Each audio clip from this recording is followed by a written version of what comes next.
Welcome to our channel. Today we how to activate AWS Console MFA for IAM users, full guide step by step clearly.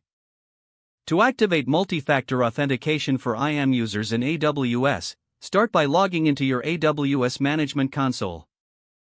Navigate to the IAM dashboard from the Services menu. On the left sidebar, click on Users. Select the IAM user for whom you want to enable MFA.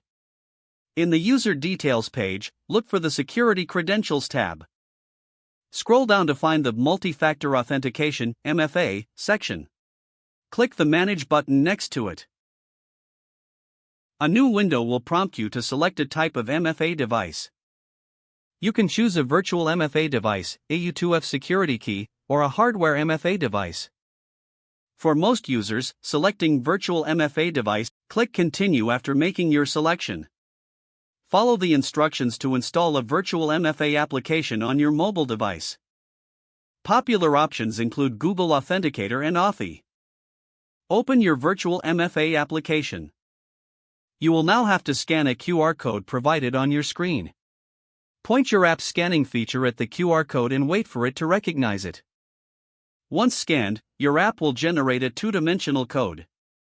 You will need to enter 2 consecutive MFA codes from the application. Type the first code into the provided field. Then, enter the second code into the next field. Click on Assign MFA to finalize the process. The system will confirm that MFA is now enabled for the IAM user. Make sure to inform the user about the new MFA requirement upon their next login. Your next step is to test the MFA setup. Log out of the AWS Management Console. Attempt to log back in using the IAM user credentials. You will be prompted for the MFA code.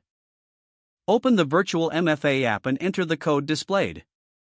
If successful, you will regain access to the AWS Management Console. Don't forget to like this video and subscribe to our channel for more step-by-step tech guides.